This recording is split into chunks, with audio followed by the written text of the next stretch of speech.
Bismillahirrahmanirrahim. Assalamualaikum warahmatullahi wabarakatuh.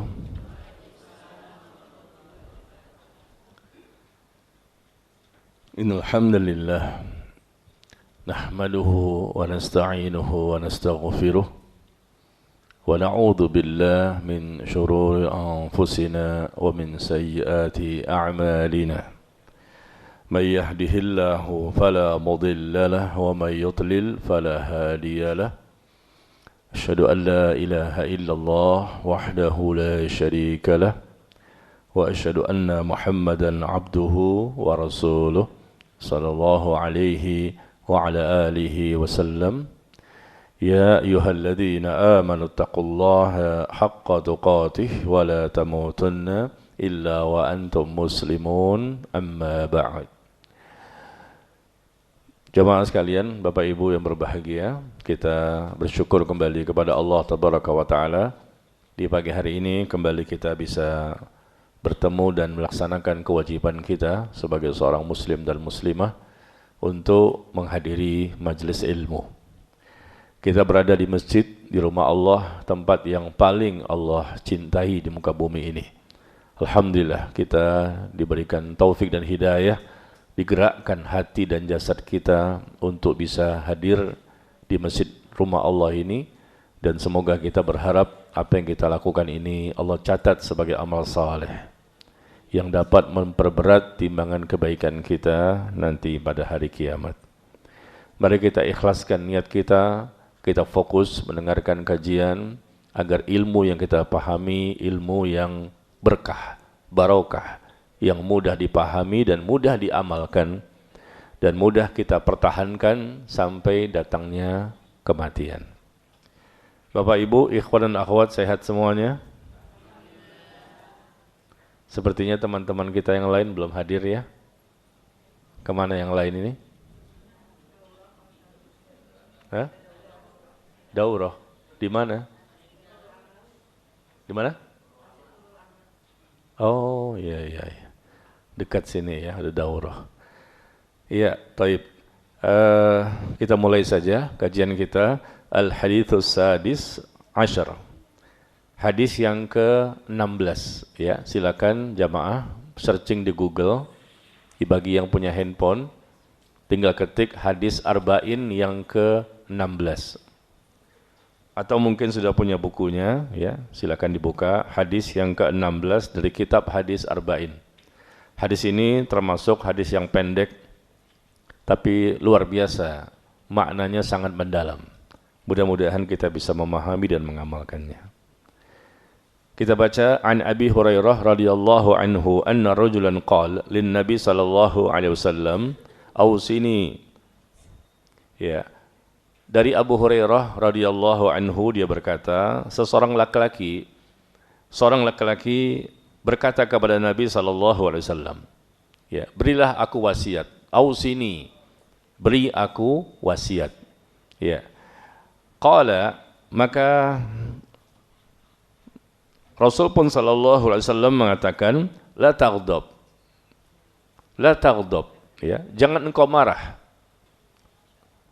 Laki-laki ini meminta wasiat kepada Nabi SAW, tentunya yang diinginkan itu nasihat yang panjang gitu ya. Nasihat yang begitu panjang, yang begitu banyak yang akan dia terima. Berikan aku wasiat, berikan aku nasihat, berikan aku masukan. Ya. Maka Rasul cukup mengatakan satu atau dua kalimat, la taghdab. Jangan engkau marah. Jangan engkau marah, hanya itu saja. Faraddada miraran qala la taghdab. Maka lelaki itu mengulang-ulang lagi permintaannya. Tanya lagi, berikan aku wasiat. Nabi pun kembali memberikan jawaban yang sama, la taghdab, jangan engkau marah. Ya, hadisnya seperti itu saja ya. Hadis yang dikeluarkan oleh Imam Al-Bukhari.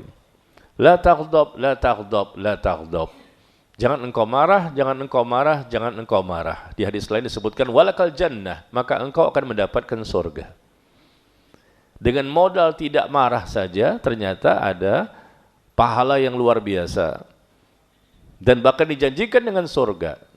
Kenapa bisa demikian ya? Masa dengan tidak marah saja bisa surga?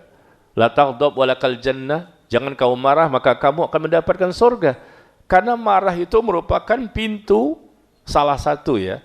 Salah satu pintu syaitan untuk menjerumuskan manusia kepada dosa. Ada 20 pintu masuknya syaitan ke dalam hati. Hati itu bisa menjadi kotor, berpenyakit, hati menjadi mati, hati menjadi keras, dan seterusnya. Syaitan masuk dalam hati, karena hati ini sumber kebaikan. Kalau hatinya baik, maka baiklah seluruh anggota tubuh. Kalau hatinya buruk dan rusak, maka buruk dan rusaklah seluruh anggota tubuh. Kata Rasulullah, ketahuilah, segumpal daging yang bermanfaat, yang bernilai, yang bermutu dan berharga, yang menentukan nasib seseorang di dunia dan di akhirat adalah hati. Ya, jadi marah itu merupakan salah satu pintu masuknya syaitan ke dalam hati. Karena hati itu raja. Anggota tubuh kita ini adalah tentara, pasukan.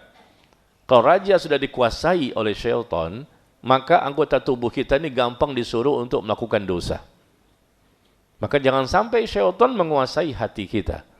Dan syaitan tahu bagaimana cara menjatuhkan manusia ini kepada kesalahan, dosa, kemungkaran, kejahatan, keburukan. Tinggal kuasai hatinya. Maka serangan pertama dari syaitan, serangan pertama adalah kuasai hatinya. Maka hati ini harus kita bentengi, kita lindungi, dan salah satu pintu masuknya syaitan ke dalam hati manusia adalah ketika manusia itu marah. Al-ghadab. Ya. Jadi manusia itu memiliki hawa nafsu yang gampang digunakan oleh syaitan untuk menjeratnya kepada dosa. Salah satunya lewat amarah. Dan syaitan pun akan menunggangi pikirannya. Syaitan menunggu kapan manusia marah, kapan manusia marah. Begitu marah, ditunggangi. Nah, ketika memang dia tidak bisa mengendalikan, maka semakin berdampak kepada hal yang negatif. Ada orang yang marah begitu saja kan, selesai. Tapi ada orang yang marah sampai dia pukul, sampai dia bunuh, sampai dia perkosa, sampai dia cincang-cincang mutilasi tubuh orang lain. Awalnya cuma marah biasa, gak suka, benci, ya, atau mungkin disampaikan dengan keluarlah hewan-hewan dari mulutnya kan, kalimat-kalimat laknat, caci maki, tidak sampai di situ. Dipoles lagi, ditunggangi oleh syaitan, akhirnya dipukul, sampai berdarah-darah, akhirnya dibunuh, akhirnya diperkosa, sampai dicincang, dimutilasi, sampai 500 potongan tubuh. Itu yang saya baca kemarin. Ya, na'udzubillah di sosial media itu, karena kita suka baca berita ya, penasaran kadang-kadang aja gitu. Ada seorang yang berpacaran, belum nikah ini, pacaran biasa berzina, lalu hamil. Nah, minta pertanggungjawaban. Si laki-lakinya tidak mau memberi perlindungan dan tidak mau memberikan tanggung jawab kepada orang yang telah dia zinahi. Lalu dia kalap, dia bingung, dia marah, bertengkar, dia bunuh tuh si wanita ini yang belum jadi istrinya, jadi hasil zina itu. Dia bunuh, dia cincang-cincang 500. Wajahnya saya lihat wajah yang enggak kelihatan penjahat. Saya baca di Google itu. Berapa kira-kira sebulan yang lalu ya. Masih ingat saya. Karena kejadian yang jarang terjadi sampai 500 gitu loh. Kalau cincang bagi 2 gitu loh. Tubuh ini bagi 2. Barangkali udah pernah kita baca. Bagi 3, ini 500. Kecil-kecil kan. Jahat banget ini. Mukanya kemana, tangannya kemana. Sampai segitunya. Berarti kan dia betul-betul dikuasai oleh syaitan ini. Amarah yang tidak terkendali. Bukan sekedar marah biasa. Suami istri marah misalnya kan. Pernah nggak marah Bu? Yang suka marah tuh suami apa istri? Suami pernah marah, istri pernah marah. Tapi yang lebih sering siapa? Kayaknya istri deh ya. Ya Pak ya. Istri yang lebih sering marah ya. Dan marahnya istiqomah lagi. Biasanya begitu. Istri itu pagi marah, siang marah, sore marah, malam marah, mau tidur pun marah juga. Terutama di akhir-akhir bulan. Ketika suami belum gajian. Begitu gajian tanggal 1, tanggal 2, hilang marahnya. Senyum kiri, senyum kanan, Masya Allah. Karena suami sudah memberikan 50 juta gajinya. Mohon maaf ya, saya menyebutkan jumlah terkecil tuh. Saya menyebutkan jumlah terkecil loh, yang suami berikan kepada ibu. Betul Bu? Betul Bu? Amin dong. Duit aja amin. Taib ya, jadi hati-hati dengan marah ini. Karena siapapun bisa, ustadz pun bisa marah, ulama bisa marah, nabi pun bisa marah. Biasa, marah itu sifat manusia. Bukan berarti kita tidak boleh marah. Marah itu kadang-kadang wajib. Terkadang wajib untuk marah, terkadang haram. Ya. Bagaimana marah yang bernilai, yang bahkan wajib? Yang pertama, kalau marahnya karena Allah. Ini berpahala besar. Marahnya itu karena Allah. Yang kedua, cara marahnya itu marah syar'i. Marahnya syar'i. Marahnya sesuai syariat. Yaitu cara marahnya ya biasa. Tidak sampai melampaui batas, tidak sampai berlebihan. Dan tidak mengucapkan kalimat-kalimat kotor, mencaci maki, melaknat. Intinya tidak keluar dari mulutnya itu kalimat-kalimat yang bisa menimbulkan dosa. Marah sih marah, tapi jangan sampai menimbulkan dosa. Nah, kalau tidak terkendali bisa bertambah-tambah dosanya. Marah dengan bicara, dengan menulis, ya, dengan nelpon dan lain-lain. Jadi pertama marahnya niatkan karena Allah, berpahala. Yang kedua, cara marahnya jangan cara marah yang bisa menimbulkan dosa. Sesuai syariat yang bernilai, bahkan memang wajib untuk marah pada waktu itu. Yang ketiga, marah yang benar itu adalah marah yang digunakan pada perkara-perkara di mana kita mesti marah. Nggak boleh kita nggak marah. Misal contoh, anak nggak sholat. Oh nggak apa-apalah, tertawa-tawa orang tuanya. Oh nggak boleh. 7 tahun diperintahkan anak untuk sholat. Kalau sampai 10 tahun belum sholat, dipukul, kata Rasulullah. 10 tahun belum juga sholat, dipukul. 7 tahun perintahkan. Belum wajib sebetulnya kan, tapi ini pelajaran. Biasakan mereka dengan sholat dulu. Bagaimana cara sholat, bagaimana bacaannya, sudah dimulai 7 tahun itu. 10 tahun belum juga sholat, dipukul. Tapi pukulan yang menimbulkan efek jerah biasa ya. Bukan pukulan yang sekali pukul, mati. Anak loh. Atau pukulan yang membekas, berdarah-darah. Enggak boleh begitu. Dan tidak boleh memukul bagian wajah. Haram. Ya, memukul anak pada bagian yang lain yang sifatnya tidak menimbulkan mudorot yang bisa menimbulkan efek jerah biasa. Begitu juga suami tidak boleh memukul istri bagian wajah. Boleh nggak suami mukul istri?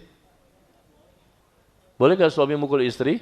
Boleh, kalau memang dibutuhkan. Contoh, baca An-Nisa 34. An-Nisa 34. Allah menjelaskan di situ, andai kata ada istri yang durhaka, bangkang ya, membangkang kepada suaminya, tidak mau taat, tidak mau kembali kepada syariat, ya, durhaka dia, nusuz. Maka si suami nasihati, dakwahi, perbaiki istrinya. Tapi kalau enggak mempan, pisah ranjang. Enggak mempan juga, kata Allah ini, pukul. Boleh. Ini pukul yang tidak dosa. Tapi sekali lagi, bukan sekali pukul mati. Nggak boleh suami begitu, tapi memukul dengan pukulan bukan bagian wajah, nggak boleh dalam Islam itu. Ya, pukul bagian lain yang sifatnya istri akan jerah gitu, akan kapok dan akhirnya mau mentaati suaminya. Langkahnya seperti itu yang Allah sebutkan di surah An-Nisa ayat ke-34. Ya, dinasihati dulu sekian lama, nggak mempan pisah ranjang, nggak mempan juga sekian lama baru dipukul. Ini yang terakhir, nggak mempan juga pisah, cerai. Saya talak kamu. Ya sudah selesai. Silakan pilih yang lain. Ya, begitu. Jadi kecuali kalau kita barangkali na'udzubillah ada orang yang berusaha untuk menimbulkan mudorot dengan memukul kita. Kita berusaha membela diri. Dia berusaha memukul kita. Kita pukul juga mukanya, nggak masalah. Pukul-pukulan. Karena dia mungkin ingin mencuri, ingin membegal, ingin apa. Ya, tapi hukum asalnya tidak boleh kita memukul bagian wajah ya. Baik, jadi marah itu memang dibutuhkan. Rasulullah pernah marah. Jadi suatu bukan hal yang negatif marah itu. Bahkan positif dan bahkan terkadang dibutuhkan jadi wajib untuk meluruskan amar ma'ruf nahi mungkar. Yang penting niatnya karena Allah, cara marahnya benar, dan marah pun pada perkara-perkara yang memang kita wajib untuk marah. Bukan semua perkara, apa saja marah. Segala masalah tersinggung, dikit-dikit marah, dikit-dikit marah. Nah ini bukanlah seorang mukmin yang baik. Ya, ngajinya mana hasilnya? Dikit-dikit marah, mudah tersinggung, mudah emosional, ya, mudah marahan, mudah nggak teguran. Tapi kalau marah dalam hal yang memang harus marah, misal contoh ya, marah tadi masalah anak nggak sholat, ya berkali-kali, ya marahnya jangan sampai marah yang berlebihan, ya lempar gelas, lempar piring, ketika suami istri, ya lempar mobil. Nah, ini juga jangan begitu ya. Mobil-mobilan Bu, mobil-mobilan. Di rumah kan ada mobil-mobilan tuh, lempar mobil-mobilan.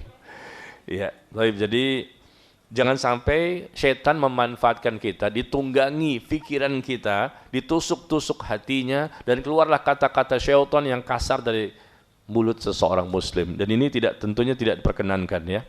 Maka la taghdab, la taghdab, la taghdab, walakal jannah.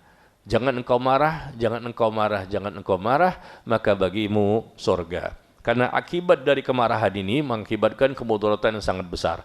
Marah itu merupakan bara api yang dikobar-kobarkan oleh syaitan ke dalam hati manusia untuk merusak agama dan diri mereka. Sekali lagi ya, sifat marah ini merupakan bara api yang dikobarkan oleh syaitan, menjadi modal bagi syaitan untuk merusak agama seseorang, merusak hati, merusak jasad, merusak akalnya. Dengan kemarahan ini orang bisa menjadi gelap mata, sehingga dia melakukan tindakan-tindakan semaunya atau mengucapkan perkataan yang berakibat fatal bagi dirinya dan agamanya. Dengan kemarahan bisa menjadikan dia jatuh kepada perbuatan syirik. Dengan kemarahan dia bisa mempersekutukan Allah. Dengan kemarahan dia bisa melakukan kebid'ahan. Dengan kemarahan dia bisa melakukan kemaksiatan. Dengan kemarahan dia bisa menjadi kufur, keluar dari Islam. Ya, ini bisa. Bahkan pun suami bisa mengucapkan kalimat cerai dan talak kepada istri dengan kemarahan yang tidak disengaja. Ya. Namanya suami mentalak istri, tentunya kan biasa dengan sengaja, saya talak kamu. Nah ini jatuh talak. Tapi terkadang dia tidak sadar kalau dia itu mengucapkan kalimat talak. Karena kemarahan yang sudah sampai di ubun-ubun, ya, hilang akalnya, hilang kesadarannya, dan tidak sengaja mengucapkan saya talak kamu. Dia nggak sadar mengucapkan kalimat itu. Sampai tertutup akalnya. Nah kalau seperti ini hukumnya sah atau tidak kalimat cerainya? Tidak. Tidak jatuh kepada talak. Andai kata ucapan itu tidak disengaja, tertutup akalnya, tidak sadar suami mengucapkan kalimat talak kepada istri, tidak sah ucapan itu. Tapi ucapan talak itu saya ceraikan kamu harus dengan sadar, disengaja dari hatinya ya. Jadi betul-betul seperti itu. Jadi marah itu akan menghilangkan akal seseorang. Jika seseorang dalam keadaan marah, maka syaitan pun akan menguasainya, mempermainkannya, dan memanfaatkan dirinya. Ya, jadi hati-hati. Kelihatannya nih mudah ya tema kita ini. Cuman jangan marah. Apa sih cuma tema beginian, jangan marah. Saya juga enggak marah. Tapi buktinya dalam perbuatan kita lihat orang lain atau mungkin kita. Seharusnya Pak, Ibu, semakin kita ngaji, semakin taklim, hati kita semakin bersih, akhlak kita semakin mulia. Suami melihat istrinya ngaji terus kan taklim nih. Maka apa hasilnya? Suami melihat akhlak istri semakin baik, semakin lembut. Lembutnya lisan dan perbuatan anggota tubuh akibat dari lembutnya hati. Kasarnya, kotornya lisan, katanya keras, kasar, intonasi tinggi. Itu sebetulnya dari perwakilan dari mana? Lisan yang tidak baik, mengucapkan kalimat yang keras, kotor, kalimat yang kasar, dan intonasi yang tinggi, perwakilan dari mana? Dari pikiran. Pikiran dari hati. Pernah saya sampaikan kan pada bulan yang lalu, saya ulang lagi ya Bapak Ibu. Kalau hati baik, maka pikiran akan menjadi baik. Pikiran baik, maka lisan menjadi baik. Itu urutannya. Hati dulu. Hati baik, maka pikiran jadi baik. Pikiran baik, maka lisan pun yang keluar jadi baik. Lisan baik, maka perbuatan jadi baik. Perbuatan jadi baik, kebiasaan jadi baik. Kebiasaan baik menimbulkan karakter yang baik. Karakter yang baik menimbulkan hidup yang baik selama di dunia. Hidup yang baik selama di dunia menjadikan dia mendapatkan hidup yang baik di akhirat. Nah, itu urutannya. Sekali lagi saya ulangi ya. Hati baik, maka pikiran menjadi baik. Pikiran menjadi baik, maka lisan pun menjadi baik. Jadi orang yang berbicara dengan baik, ya, itu dari pikirannya. Pikiran positive thinking. Tidak mudah suuzon, ya, dia berpikir dulu sebelum berbicara. Jadi hatinya awalnya dari hati baik, maka pikiran jadi baik. Pikiran jadi baik, kemudian lisan jadi baik. Lisan jadi baik, lisan baik, maka menimbulkan perbuatan anggota tubuh yang lain pun menjadi baik. Dan perbuatan anggota tubuh jadi baik menimbulkan kebiasaan yang baik. Kebiasaan itu nanti bisa menjadi karakter, tabiat, watak, perangai seseorang yang membekas. Dan karakter ini bisa menjadikan dia hidup di dunia dalam kondisi yang baik. Semakin baik, semakin banyak pahala dia. Semakin baik akhlaknya. Dan hidup di dunia baik, maka nanti di akhirat juga baik. Sebaliknya, kalau hati ini rusak, hatinya kotor, hatinya berpenyakit, hatinya keras, bahkan hatinya mati, maka lihat, pikirannya pun akan jelek. Negative thinking. Victor, pikiran kotor. Hatinya bermasalah, maka pikirannya pun akan bermasalah. Setelah pikiran bermasalah, lisannya akan terucap. Wah, hewan-hewan akan terucap di situ. Kenapa? Asalnya pikiran dari hati. Nah, ketika lisan sudah kotor, sudah celah, caci maki, melaknat, segala macam, amarah yang tidak terkendali, maka perbuatan pun ngikut. Lihat, ketika dia marah, akhirnya perbuatan pun datang, memukul. Nah, kan begitu, tangan ngikut. Itu dari lisan dulu tuh. Lisan tidak baik, maka tangan memukul, melukai, membunuh, lalu dia perkosa, dia cincang-cincang badan itu, dia buang kemana atau kemana. Nah, itu perbuatan dari lisan. Sebelumnya dia marah. Terjadi pertengkaran di antara mereka. Pikiran dari mana? Lisan dari mana? Dari pikiran. Pikiran dari mana? Dari hati. Bisa jadi dia tidak sholat, tidak ibadah, atau mungkin dia sholat, tapi dia betul-betul dikuasai oleh syaitan pada waktu itu hatinya.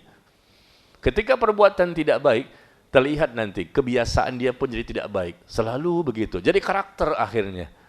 Jadi tabiat, jadi watak. Akhirnya hidupnya di dunianya tidak baik dan di akhirat pun tidak baik. Hafal Bu urutannya?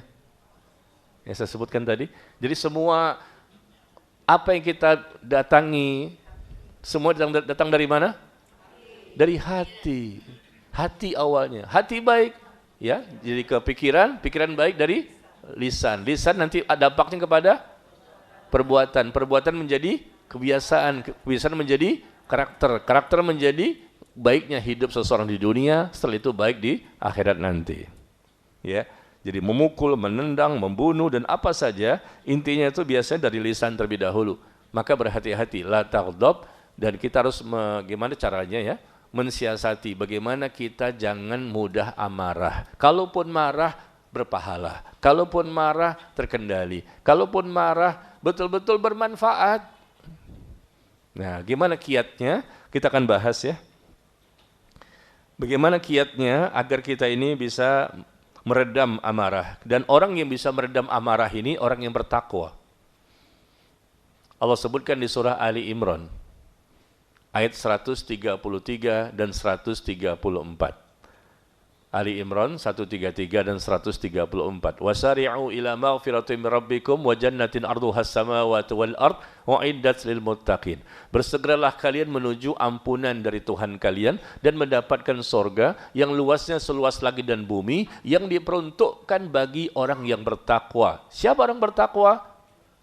Alladzina yanfiquna fis sarra'i wad dharra'i wal kaziminal ghaiz wal 'afina 'anil nas. Orang bertakwa itu kata Allah di ayat 134-nya yaitu orang yang suka menginfakkan hartanya ketika kondisi lapang dan sempit.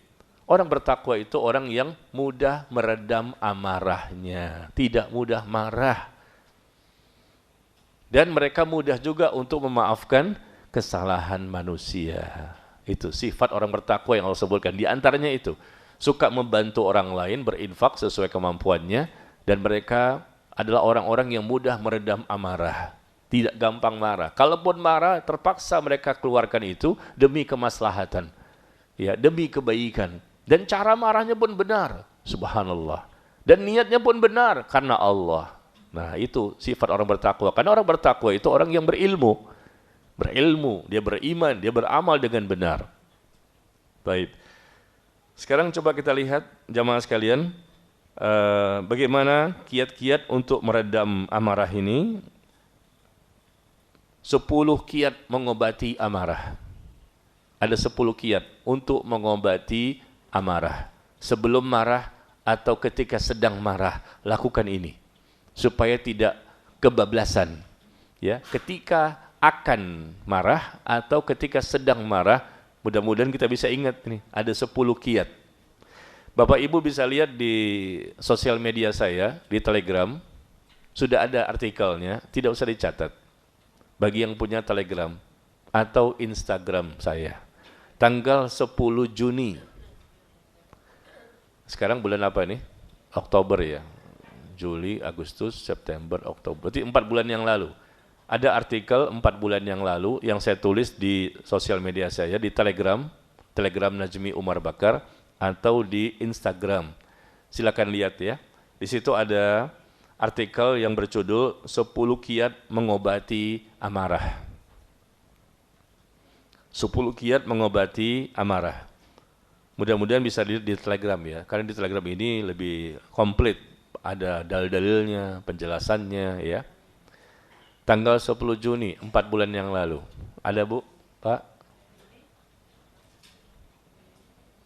Punya Telegram enggak? Punya handphone enggak? Punya pulsa enggak? Punya kota enggak? Alhamdulillah. Ya, jadi ini untuk memudahkan saja, karena berkaitan dengan tema yang kita bahas. Tanggal 10 Juni di Telegram saya, Telegram Najmi Umar Bakar. Mari kita baca ya. 10 kiat untuk mengobati amarah. La taghdab, jangan engkau marah. Susah, sulit. Kita nih manusia ya merasakan susah untuk tidak marah. Tapi paling tidak kalau kita lakukan 10 kiat ini, bahkan 9 saja, 5 saja, 4 saja. Masya Allah, dampaknya ada, berasa pada diri kita. Yang pertama apa? Segera berlindung kepada Allah Ta'ala dari gangguan dan bisikan syaitan. Segera berlindung kepada Allah dari gangguan syaitan. Minta perlindungan kepada Allah. Ta'awud. Ini cara pertama. Karena Allah Tabaraka wa Ta'ala menyuruh kita untuk berlindung kepadanya. Wa imma yanzaghannaka minasyaitan, jika syaitan datang menggodamu, maka berlindunglah kepada Allah. Nah, Sulaiman bin Surat radhiyallahu anhu mengatakan, kuntu jalisan ma'an Nabi sallallahu alaihi wasallam wa rajulani yastabban. Ya. Pada suatu hari, kata Sulaiman bin Surat, seorang sahabat, pada suatu hari aku duduk bersama Nabi sallallahu alaihi wasallam, sedangkan 2 orang laki-laki sedang saling mengeluarkan kata-kata kotor. Ya, ada sahabat yang sedang duduk bersama Rasul, lalu terdengar ada 2 orang laki-laki yang mereka sedang bertengkar, sedang berselisih dan mengeluarkan kata-kata kotor.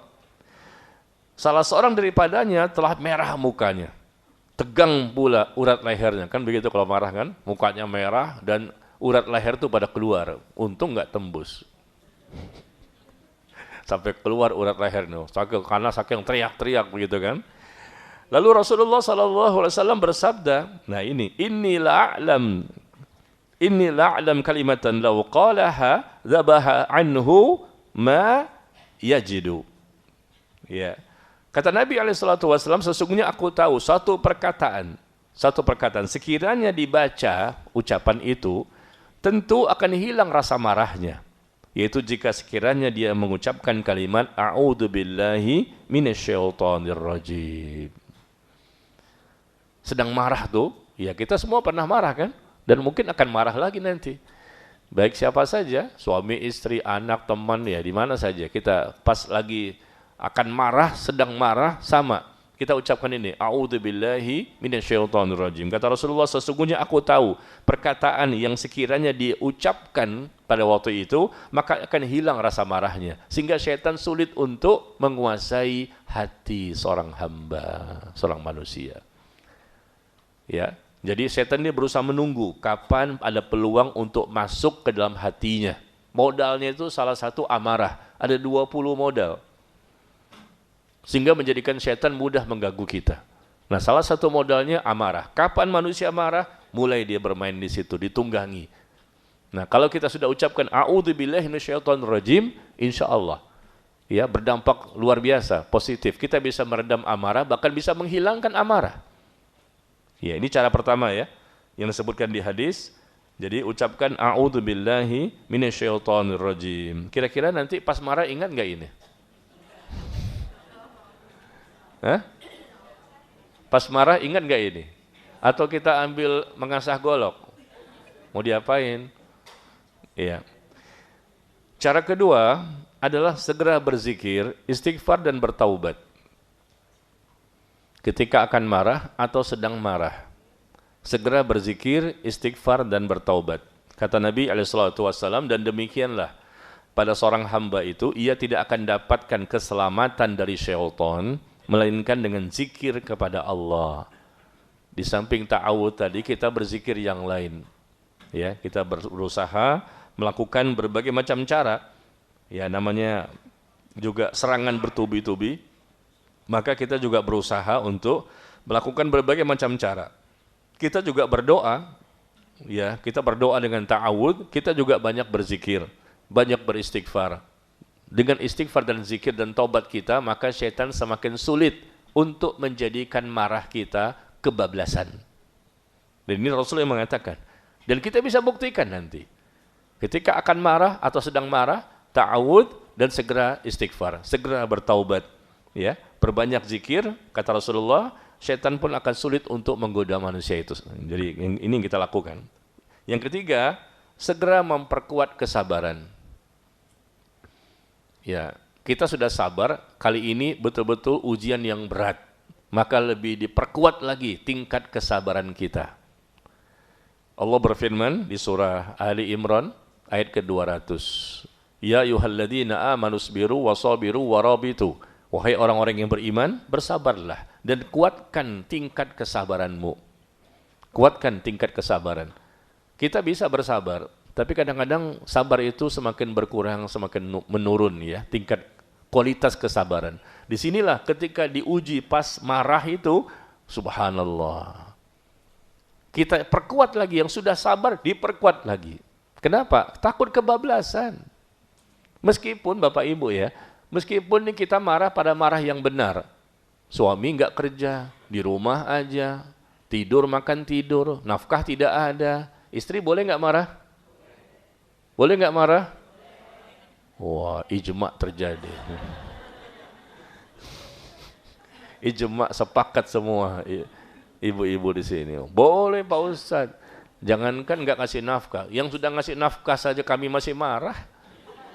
Kenapa? Nggak cukup. Gimana? Masa sebulan cuma 30 juta? Nggak tahu saya maunya ibunya berapa. Masa 30 juta? Kenapa? Saya mau tanya ibu, kenapa 30 juta nggak cukup? Kebanyakan Pak Ustadz. Suami ngasih 2 juta cukup sebetulnya. Ini kebanyakan, maka 28 juta dikembalikan lagi ke suami. Adakah istri seperti itu? Pengen tahu. Ada nggak Pak istri yang pernah merasa kelebihan gitu? Dikembalikan uangnya, dikasih 5 juta, kasih 10 juta nih, Mas, kebanyakan ini. Wah, oh bener, iya, ambil aja 8 juta, saya ambil 2 juta aja. Masya Allah. Coba angkat tangan di sini ibu-ibu. Saya kasih hadiah nih. Iya. Ditanya sama suaminya, kenapa kamu nggak mau dikembalikan?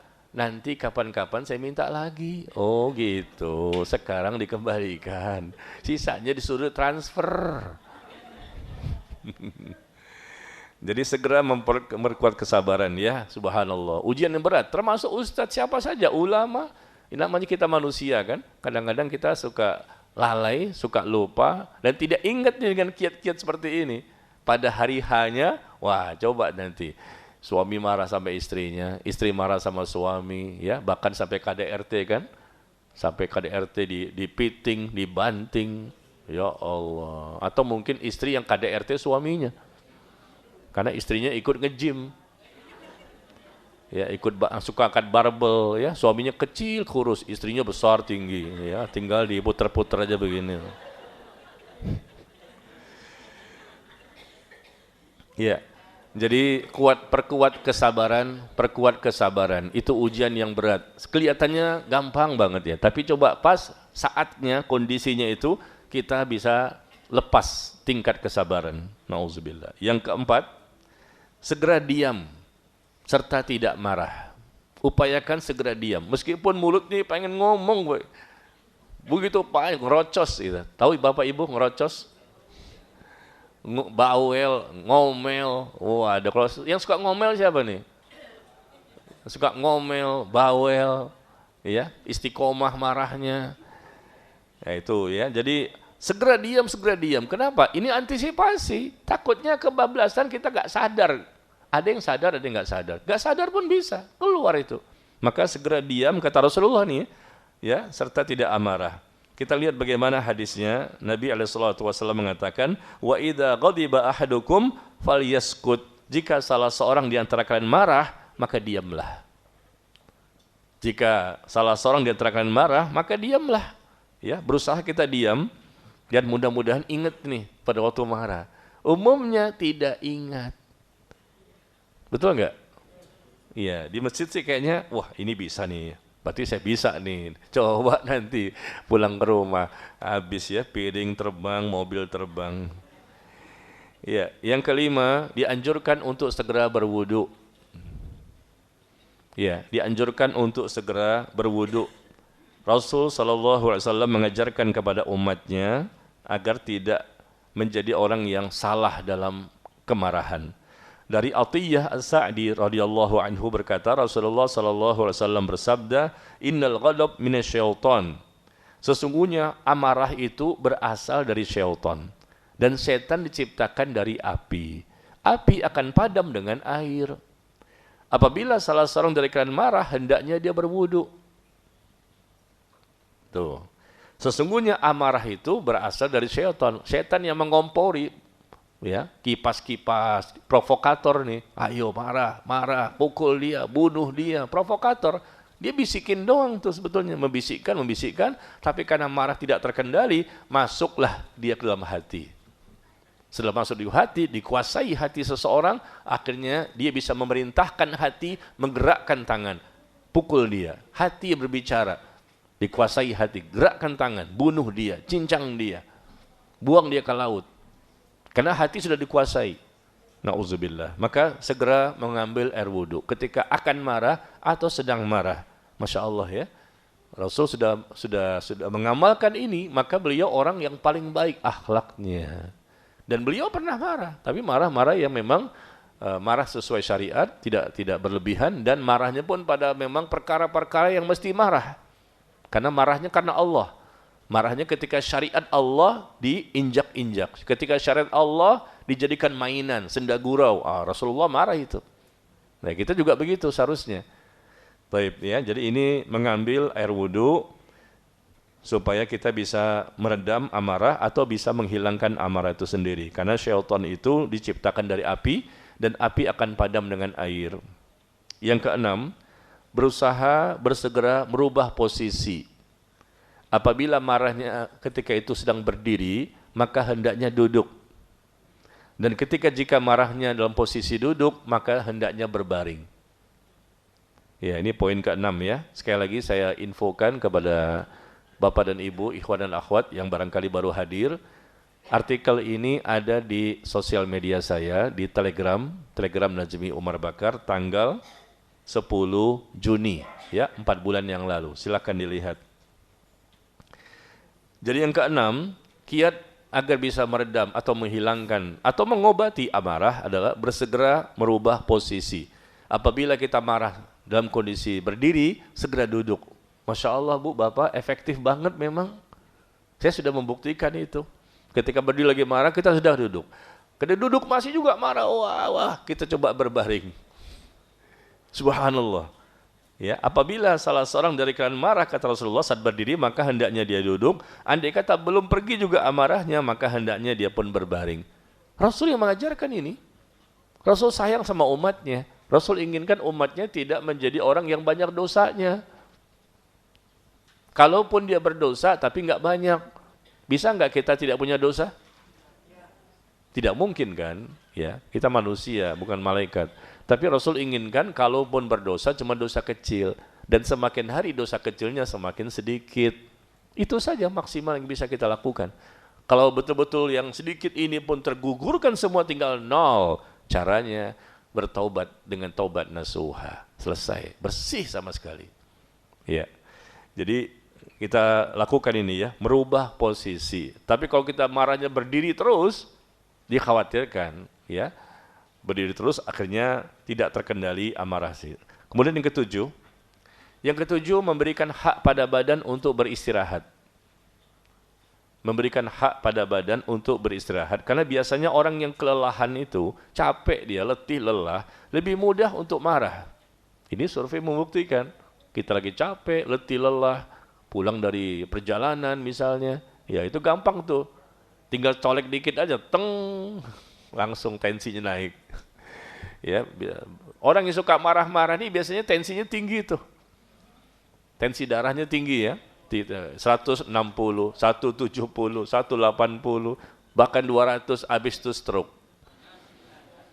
Iya, banyak orang yang stroke akibat dari tidak bisa mengendalikan hatinya, nggak bisa mengendalikan diri. Dari makan dia jaga diet, olahraga, wah bagus. Ternyata ketika marah, pikirannya nggak bisa terkendali, akhirnya naik tensinya. Ibu-ibu, bapak di sini tensinya tinggi apa rendah? Normal ya, alhamdulillah. Kalau saya tinggi, kalau saya tensi dosanya tinggi. Kalau bapak ibu kan tensi dosanya rendah, ya, masya Allah. Taib. Jadi berikan hak pada badan. Biasanya kalau kita itu cukup tidurnya, cukup istirahatnya, biasanya kita nggak mudah marah. Ya, tapi kalau kita lagi capek, lagi banyak urusan, lagi pusing, banyak hutang, gitu kan, banyak tagihan. Tambah lagi si suami marah-marahin terus sama istrinya, gitu kan? Ya mungkin begitu. Akhirnya dia bisa mudah, ya, berkobar-kobar kemarahannya. Yang kedelapan, segeralah kita ingat pahala, ampunan, surga dan para bidadarinya jika bisa menahan amarah. Jadi pada waktu akan marah atau sedang marah, kita ingat bagaimana ganjaran, pahala, keutamaan dan kelebihan. Apa saja keistimewaan yang Allah dan Rasulnya sebutkan bagi orang yang bisa menahan amarah. Ya ini suatu hal yang sulit sekali. Haji gampang Bu, Bapak. Salat malam, bangun malam, tahajud, gampang. Baca Quran 30 juz, gampang. Datang kajian seperti ini, gampang. Coba ketika marah, enggak semuanya berhasil. Betul? Ya. Coba bisa nggak kita mengingat pahala ini? Ya, pahala, ampunan, surga dan bahkan para bidadarinya yang dijanjikan. Kata Allah Tabaraka wa Ta'ala di surah An-Nur, yang pertama ini, An-Nur ayat ke-22, hendaknya mereka memaafkan dan juga berlapang dada. Apakah kamu tidak ingin diampuni oleh Allah? Allah menjelaskan di sini, ala tuhibbun ayyaghfirallahu lakum? Hendaknya mereka itu memaafkan. Jangan marah-marah terus dan berlapang dada, jangan sempit hatinya. Tidakkah kamu ingin Allah memberikan ampunan kepadamu dengan sebab kamu memaafkan kesalahan orang lain? Awalnya kita marah, satu hal yang wajar karena kita dijelek-jelekkan sama orang lain misalnya, ya, harta kita diambil, dirusak kehormatan. Tapi jangan terus-terusan, hidup kita ini singkat. Kita ingin tenang, ingin bahagia. Ketika dia minta maaf, ya sudah kita maafkan. Dengan kita memaafkan orang lain, maka Allah pun akan maafkan kita.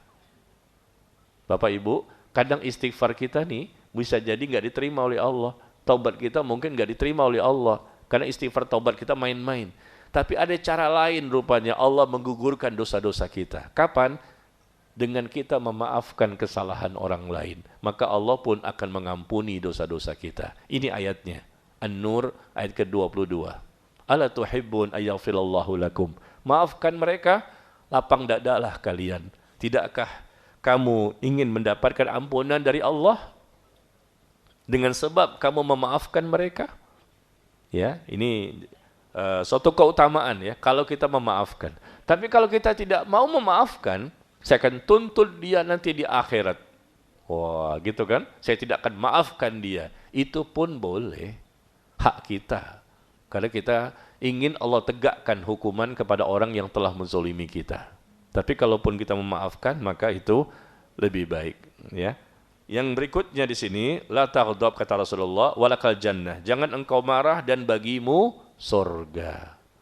Ya, subhanallah, bagimu surga. Dengan tidak marah saja sudah dijanjikan surga. Subhanallah. Ya, ini tapi ini kelihatannya teorinya gampang, prakteknya luar biasa beratnya. Yang ketiga, kata Nabi SAW, barang siapa yang menahan marahnya, dia tahan, dia redam amarahnya, maka Allah akan menahan, mencegah azab kepadanya. Allah pun tidak memberikan azab. Allah cegah, Allah tahan azab kepada orang tersebut.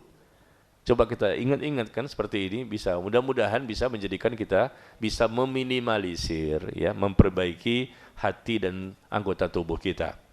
Barang siapa menahan amarahnya, maka Allah akan menahan, mencegah azabnya kepadanya. Ya, enggak jadi Allah mengazab dia, tidak jadi Allah menghukum dia, karena dia bisa menahan amarahnya. Yang sebetulnya dia bisa lampiaskan, dia bisa sampaikan, tapi dia tahan. Wah, Masya Allah, perjuangan jihad ini bukan jihad fisabilillah berperang melawan orang kafir, tapi kita sedang berjihad melawan hawa nafsu dan bisikan syaitan. Berat itu. Bukan jihad di medan perang, bunuh-bunuhan, tapi jihad melawan hawa nafsu. Hawa nafsu mendorong kita marah. Kapan lagi? Kamu punya jabatan, kamu kan pimpinan, kamu kan bos, kamu kan lebih kaya, kamu kan bisa masukkan dia ke sel. Wah, macam-macam, bunuh saja tanpa ada yang melihat kok. Perkosa saja. Wah, macam-macam, cincang saja. Nauzubillah ya. Jadi memang menahan amarah itu enggak mudah. Jadi Allah pun akan menahan, mencegah azabnya kepadanya. Berikutnya, kata Nabi SAW, barang siapa menahan kemarahannya, padahal dia mampu melampiaskan, dia tahan, ya. Maka di saya Allah pun akan memanggilnya nanti pada hari kiamat, di hadapan seluruh makhluk di padang mahsyar. Lantas Allah menyuruhnya untuk memilih bidadari mana yang ia sukai. Nah, kalau ini baru Pak Ustadz. Ya, barang siapa menahan kemarahannya, padahal dia mampu melampiaskan, dia lebih lebih kaya, dia lebih kuat, ya, dia lebih tinggi, dia bisa pukul sekali jatuh mati dia. Wah, pokoknya dia mampu sebetulnya, tapi dia tahan. Padahal dia mampu melampiaskan, tapi dia tahan amarahnya. Allah pun akan memanggilnya nanti pada hari kiamat di hadapan seluruh makhluk. Lantas Allah menyuruhnya untuk memilih bidadari mana yang dia sukai. Tentunya ini adalah untuk laki-laki. Ya, laki-laki kan diiming-iming dengan wanita bidadari sorga ya. Ya, supaya mereka semakin semangat dan termotivasi. Kalau ibu-ibu wanita ini biasanya diiming-iming dengan harta. Ya, dengan harta, gelang emas, perhiasan emas, pakaian begini dan begitu yang Allah sebutkan dalam Al-Quran ya. Karena wanita itu biasanya lebih senang kepada harta, ya. Meskipun mereka juga bisa suka sama laki-laki, ya, lawan jenis, tapi harta itu biasanya lebih mereka sukai. Begitu juga laki-laki, godaan terbesar itu adalah wanita. Fitnah terbesar bagi laki-laki wanita. Ya, makanya tadi malam Bapak Ibu, tadi malam saya melihat berita di Instagram, ada kakek-kakek usia 74 nikah sama wanita usia 24.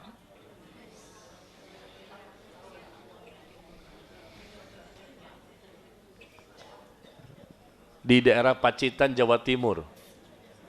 Jawa Timur, Pacitan. Kakek-kakek usia 74 nikah sama wanita 24. Berarti selisihnya berapa? 50 tahun.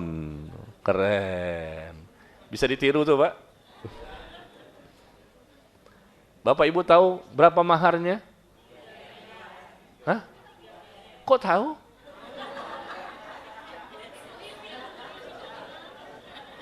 Hah? Kok tahu? Belum saya ngomong. Ibu-ibu bisa tahu. 3 miliar, bener 3 miliar itu maharnya. Saya pikir ibu-ibu di sini nggak tahu gitu loh. Karena ibu-ibu kan jarang baca sosial media. Di rumah mungkin mereka sering baca Quran dan hadis. Quran, hadis, sosial media nggak dibaca. Dunia ini ya sudah nggak diingat lagi, ingatnya akhirat. Begitu ya? Ternyata baca juga. Iya Pak, Bu, ya 3 miliar loh. Subhanallah. 24 tahun kok mau dengan yang sudah aki-aki 74 tahun, udah peyot, udah lemah, udah nggak kuat sebetulnya. Tinggal sebentar lagi mati, is dead. Tapi kenapa mau? Ternyata maharnya 3 miliar. Pakai cek tunai 3 miliar. Oh, keren. Apa yang terjadi besoknya? Ketika dicairkan, palsu. Cek kosong. Dan si kakek ini melarikan motor mertuanya. Sampai hari ini belum ketemu, kabur dia. Si kakek ini. Ya Allah. Saya baca ketawa, ya Allah. Si wanitanya udah senang kan, berbunga-bunga hati. Keluar dia tua, bunga-bunga banyak keluar tuh. Berbintang-bintang kepalanya, pusing dia. Berbunga-bunga hatinya. 3M, kaya. 24 nggak apa-apa deh, tua-tua deh. Lemes-lemes deh. Yang penting saya dapat 3M. Ya Allah, mudah banget dia beli dengan 3M. Demi uang dia mau nikah dengan 74. Coba dikasih cuma 100.000 mau nggak? Nggak mau, 50 tahun bedanya. Apa kelebihannya? Tapi karena 3 miliar, mau dia. Ternyata ketipu, 3M-nya palsu. Udah terlanjur nikah, besoknya si kakek membawa motor mertuanya kabur. Dapat untung di situ dia motornya. Dapat untung di motor. Ya Allah, nanti kan bisa ketangkap juga insya Allah sama polisi kan? Ketangkap, malu nanti. Yang lebih malu siapa? Yang lebih malu si wanitanya ini, ketahuan kan? Karena materialistis kan? Karena uang bil fulus, kulli syai'in tembus. Bil fulus, kulli syai'in tembus. Dengan uang bisa tembus. Ya Allah, materialistis banget. Nah itulah wanita umumnya. Dengan uang itu gampang Pak ya. Kita minta ini, minta itu. Makanya bapak-bapak di sini juga gitu sama istrinya kan. Supaya istri itu taat, sami'na wa ata'na, transfer, kasih uang. Langsung, kamu minta apa? Minumnya mau apa? Tehnya apa? Kopi. Mantap, manis banget. Iya, gitu cara melunakkan hati seorang istri. Berikan perhatian, kepedulian, ya, berikan bantuan, dan jangan lupa kasih uang kepadanya. Cuman repotnya kalau sudah pensiunan. Udah pensiunan nggak kerja lagi kan ya, biasanya tuh mulai itu istri mulai membangkang, mulai menolak-nolak permintaan suami ya. Nah itu terjadi tuh, survei membuktikan. Ya seperti itu. Tapi ini kan kita bicara tadi kan kasus nyata ya, wanita ketahuan di situ tidak solehahnya dia. Karena semata-mata apa yang mau dilihat dari situ? Nggak ada fisiknya apa, nggak ada yang lain. Udah tua lagi, apa yang diharapkan? Saya rasa ini harta yang menjadi patokan dia ya. Hati-hati Bu ya. Jangan kita seperti itu melihat, karena itu semuanya dunia yang pasti bisa ditinggalkan, dan apalagi ada penipuan-penipuan seperti itu, maka menjadi rendahlah harga dirinya.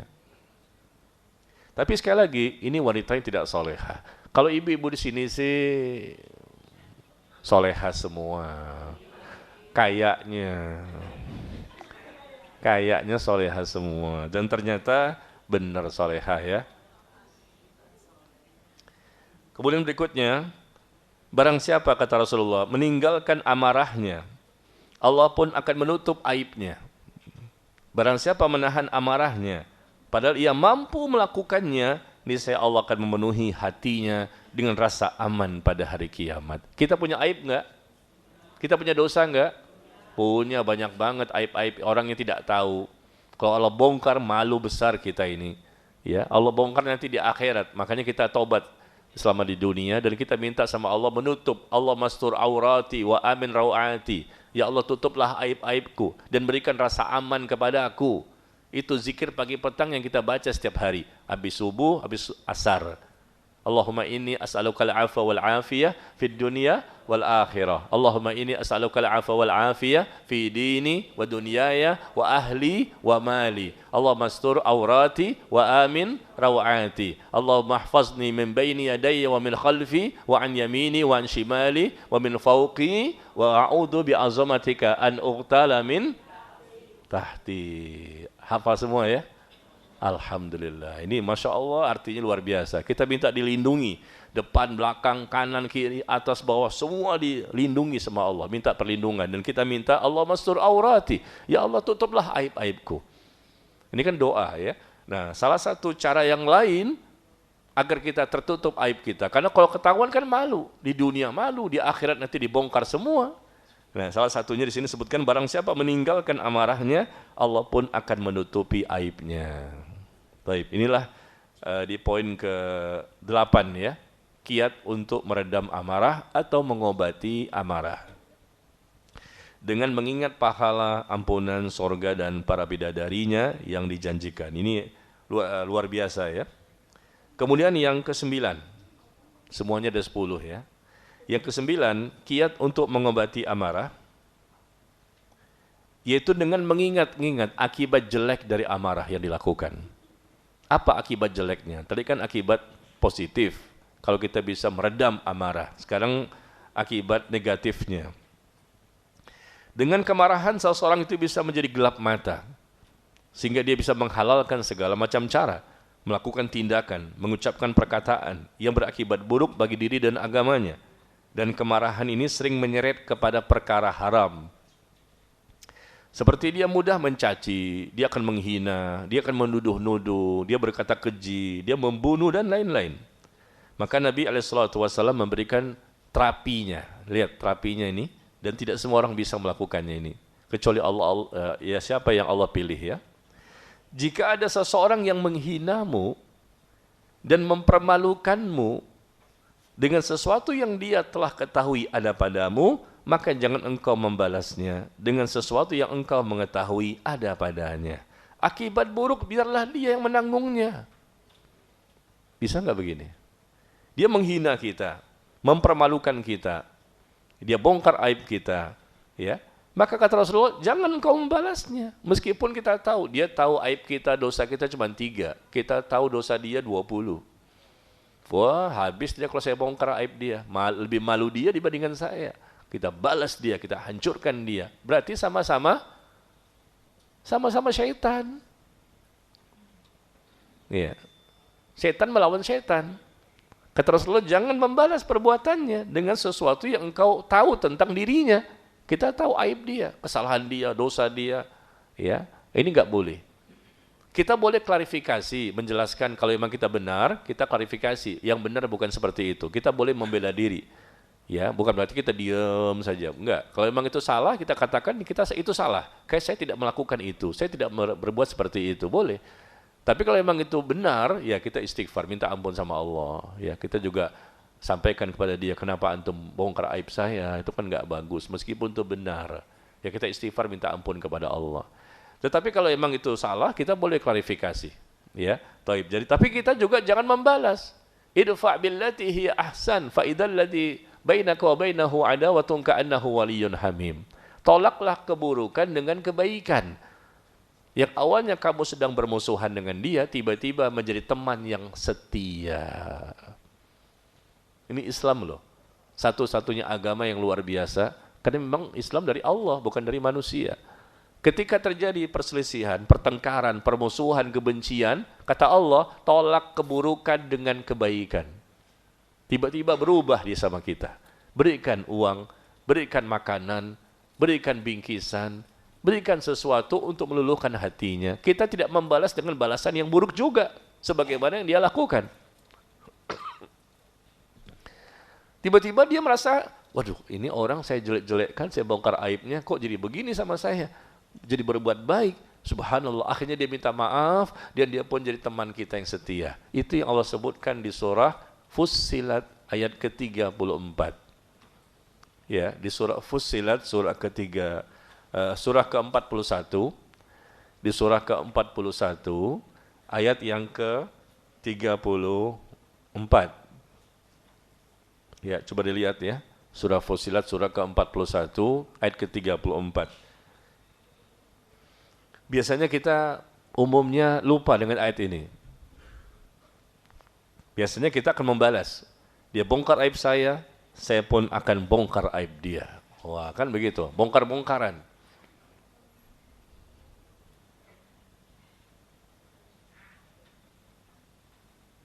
Ada? Ya, Allah mengatakan di situ, cara yang benar, akhlak yang baik adalah dengan cara kita membalas keburukan dengan kebaikan. Bahkan orang-orang dahulu, Bapak Ibu, ulama-ulama di zaman dahulu, ketika ada orang yang sedang menggibahnya, mencelahnya, mencaci makinya, maka ulama pun mendatangi orang tersebut ke rumahnya, membawa bingkisan, membawa hadiah seperti kurma dan lain-lain. Orang itu bingung. Tadi saya dengar katanya kamu menggibah saya. Kamu menjelek-jelekkan saya. Terima kasih ya. Kamu telah berbuat baik sama saya. Terimalah hadiah ini, ya, kurma banyak yang dia berikan sama orang itu. Terima kasih. Karena kamu telah memberikan kepada saya yang lebih baik daripada apa yang saya berikan. Nanti di akhirat pahalamu akan dipindahkan kepada saya. Oh, hebat. Nggak marah dia. Karena orang-orang yang mencaci maki, mencela, ya, menzolimi orang lain selama di dunia, nanti dia akan diambil pahala ibadahnya. Kompensasinya di akhirat nanti, pahala ibadahnya diberikan kepada orang yang telah dia zolimi. Karena Rasul mengatakan umatku ada yang datang pada hari kiamat dalam kondisi bangkrut. Dia datang dengan ibadah solatnya, ibadah zakatnya, ibadah puasanya. Tapi dia juga suka mencaci maki orang lain, mencela orang lain, menuduh orang lain, memukul orang lain, mengambil harta orang lain. Maka kompensasinya, kebaikan-kebaikan dari pahala ibadah ini nanti akan diberikan kepada orang yang pernah dia zolimi. Makanya ulama itu ketika zaman dahulu ya, yang kita baca di kitab-kitab itu, mereka mendatangi orang-orang yang sudah jelas ya, mereka melakukan ghibah, merusak kehormatan, mencela, mencaci maki, mereka mendatangi. Terima kasih ya, Anda telah memberikan kepadaku sesuatu yang lebih baik, yaitu nanti lebih baik dibandingkan dirham dan dinar, lebih baik dibandingkan duit. Anda telah berbuat baik kepada saya. Terimalah ini kurma, terimalah ini bingkisan, karena Anda telah berbuat baik kepada saya. Nanti di akhirat pahala Anda akan pindah kepada saya. Terima kasih. Bisa nggak kita begitu? Biasanya kita mulai mengasah golok nih. Sebentar lagi saya hilangkan kepalanya. Ya Allah. Ya, orang-orang seperti ini karena mereka biasanya tidak beriman, ya, mereka kufur, atau muslim munafik, muslim yang tidak ngaji biasanya, ya, meskipun yang ngaji bukan berarti steril ya, bisa saja berbuat dosa, tapi minimal paling tidak Pak, Bapak Ibu, ikhwan dan akhwat, adik-adik sekalian, dengan kita kumpul seperti ini, insya Allah biidznillah terbangkitkan iman, terbangkitkan semangat untuk beramal lebih baik, dan Allah tambahkan hidayah kepada kita. Allah ampuni dosa-dosa kita. Malaikat pun sedang mendoakan kita. Insya Allah pulang dari sini banyak perubahan. Bukan marah nih. Lagi semangat, bukan marah nih. Bedakan ya, Ustaz lagi marah nih. Enggak. Kalau saya enggak semangat, Bapak Ibu tidur. Apalagi tahajud tadi malam jam 2 udah bangun. Kencing. Jam 2 udah bangun kencing, habis itu? Enggak lah, jam 2 bangun kencing, habis itu wudhu dan sholat ya. Maka dari pagi tadi 7:30 kita mulai kan, saya lihat matanya tuh kelap-kelip, nih matanya ngantuk, baru mulai, dia baca Bismika Allahumma amut wa ahya. Ya jangan begitu, maka saya ngomongnya agak semangat gitu, untuk menghilangkan rasa ngantuk. Ustadznya juga ngantuk juga. Meskipun enggak tahajud sepanjang bapak dan ibu kan, Bapak dan Ibu kan berdiri lama, Al-Baqarah lewat, Al-Imran lewat, An-Nisa lewat, Al-Maidah lewat. Lewat tuh. Lewat Bu ya? Yang dibaca apaan?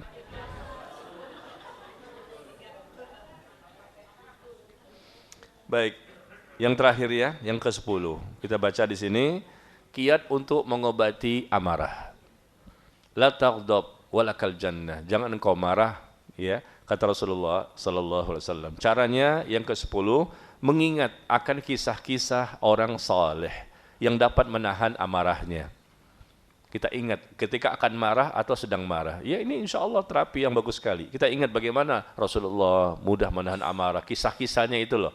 Para sahabat, para ulama, atau mungkin orang di zaman sekarang. Di sini kita lihat ada seseorang telah mencerca beliau. Lantas Asy-Sya'bi pun, ini ulama besar di zaman itu ya. Lantas Asy-Sya'bi pun rahimahullah berkata, ketika dia tahu ada orang yang mencela dirinya. Bila ucapanmu itu tidak benar, semoga Allah mengampunimu. Sedangkan bila pernyataanmu itu benar, maka semoga Allah mengampuniku. Waduh, ini enggak semua manusia bisa mengamalkan ini. Berat ini Bu. Apa kalimatnya? Bila ucapanmu itu tidak benar, dia mencerca kan? Mencerca, mencaci maki, segala macam menjelekkan. Bila ucapanmu itu tidak benar ketika dia mencerca, maka semoga Allah mengampunimu. Didoakan. Semoga Allah mengampunimu. Tapi kalau memang ucapanmu benar bahwa saya itu memang jelek, memang saya buruk, memang saya salah, maka semoga Allah mengampuniku. Sikapnya luar biasa. Kok bisa seperti ini ya? Karena hati mereka bersih. Dunia udah nggak ada di sini Bu, Bapak. Dunia udah nggak ada di hatinya. Yang mereka pikirkan akhirat, ampunan, ridho Allah, cinta Allah, rahmat Allah. Itu yang mereka pikirkan. Terus, udahlah ini kan masalah kecil, masalah dunia. Dunia ini kan akan ditinggalkan. Jadi gampang banget begitu menghadapi persoalan. Dicaci maki segala macam, sabar aja dia, senyum aja dia. Tidak terbangkitkan emosi. Apa? Kenapa? Kenapa masalahnya? Masalah pribadi, bukan masalah agama. Kalau masalah agama, dia marah ketika syariat Allah dipermainkan, dijadikan bahan candaan, dia marah. Tapi kalau berkaitan dengan pribadi dia, silakanlah untuk mencerca saya, mencaci maki, saya nggak akan marah. Masya Allah, luar biasa. Hati bersih itu berdampak luar biasa pada ucapan. Ucapan ini bisa seperti ini keluar dari mana? Dari pikiran yang bersih, pikiran yang bersih dari hati yang bersih. Bila ucapanmu itu tidak benar ketika memfitnah saya, mencaci maki saya, merusak kehormatan saya, maka semoga Allah mengampunimu. Didoakan justru. Kemudian, jika ucapanmu memang benar, memang saya salah, maka semoga Allah mengampuniku. Berikutnya, Ahnaf bin Qais. Ahnaf bin Qais ini seorang ulama di zaman tabi'in. Ya, rahimahullah, dicaci maki juga oleh seseorang. Tapi Ahnaf tetap diam saja. Enggak komentar, diam saja dicaci maki orang ya. Ini orang baik, ulama, orang bertakwa. Tapi begini, bagaimana kondisi ketika dia dicaci maki? Dia diam saja. Maka orang itu mengulangi lagi caci makinya. Tapi Ahnaf tetap diam saja, tidak mengomentari. Maka orang itu berkata, sialan. Saya ngomong sendirian nih, nggak ada lawan main. Sialan, tidak ada yang menghalanginya untuk menjawab makianku selain kehinaanku di matanya. Kan orang kalau ngomong macam-macam kepada kita, kita diam saja kan semakin marah dia. Ya, kok nggak ada lawannya? Sparring partner. Kalau kita kan mengharapkan dia juga begitu gitu, sama-sama marah, akhirnya sama-sama pukul-pukulan. Ini enggak, dia diam. Biasa aja dia diam. Masalah pribadi kan, masalah saya, bukan masalah syariat, bukan masalah agama. Terserahlah kamu ngomong apa. Yang jelas memang saya tidak melakukan hal seperti itu. Nah, ini kondisi ini bisa nggak kita miliki Bapak Ibu? Kalau ada yang perlu diklarifikasi, kita klarifikasi. Sampaikan itu nggak benar, salah ya. Yang benar itu seperti ini, boleh. Tapi terkadang diam itu lebih baik. Kita lihat saja situasi dan kondisinya. Itu namanya bil hikmah, menempatkan sesuatu pada tempatnya. Kalau memang kita perlu klarifikasi, kita sampaikan kebenaran. Yang benar itu seperti ini, apa yang Anda sampaikan itu salah. Salah info barangkali Anda, salah baca mungkin. Tapi kadang-kadang diam itu emas. Diam itu emas terkadang. Ketika kita diam lebih baik daripada kita menjawab. Ya. Yang terakhir, Ali bin Abi Thalib radhiyallahu anhu, beliau pun pernah dicaci maki. Nih lihat ya, sahabat tabi'in, Rasulullah dicaci maki, Allah dicaci maki. Dengan dikatakan Allah itu salah satu dari 3 Tuhan, Trinitas. Syatamani ibnu Adam, kata Allah dalam hadis qudsi. Manusia telah mencaci makiku, kata Allah. Ketika mereka mengatakan aku salah satu dari 3 Tuhan. Padahal aku itu Al-Ahad, aku itu satu, Esa. Tidak beranak dan juga tidak diperanakkan. Manusia mencaci makiku ketika mereka mengatakan aku itu punya anak. Ketika aku dikatakan punya anak, berarti kondisinya manusia pada waktu itu, kata Allah, sedang mencaci maki Allah. Anak itu lahir tanggal 25 Desember. Dan diperingati. Lalu kita ucapkan selamat ya atas lahirnya anak Allah. Bagaimana kira-kira? Allah murka nggak sama kita? Kita ucapkan selamat Natal. Natal itu artinya lahir. Lahirnya siapa? Lahirnya Nabi Isa. Tapi Nabi Isa bukan Nabi Isa versi kita. Nabi Isa kata mereka itu adalah anak Allah yang lama-lama menjadi Tuhan itu sendiri. Versinya mereka. Kita nggak boleh mengucapkan selamat ya atas lahirnya Tuhan. Versi mereka. Ya demikian. Jadi Allah saja dicaci maki, begitu Rasulullah juga demikian ya. Rasul pun dicaci maki. Kurangnya apa sih Rasulullah itu, manusia terbaik di muka bumi. Para sahabat, apalagi kita yang memang banyak kekurangannya. Lihat ya, Ali bin Abi Thalib dicaci maki. Lalu Ali memberikan baju. Ali memberikan baju, dicaci maki justru dikasih hadiah. Ali memberikan baju yang ia gunakan bergaris-garis kepada orang tersebut, dan bahkan dia menyuruh seseorang memberikan uang 1000 dirham. Dikasih baju, dikasih duit. Itu yang caci maki tadi gimana? Bingung dia. Coba kita praktekkan Bapak Ibu. Orang yang nggak suka sama kita praktekkan seperti ini, bahkan kita balas dengan kebaikan. Karena Ali ini mempraktekkan surah Fussilat tadi kan, ayat berapa? Ayat 34. Tolak keburukan dengan kebaikan, balas keburukan dengan kebaikan. Tiba-tiba dia pun jadi ya tersentuh, terharu, jadi bingung, akhirnya jadi malu sendiri. Yang satu Ahnaf bin Qais tadi dia diem, tapi kalau Ali enggak, dia balas dengan hadiah-hadiah ya. Demikian.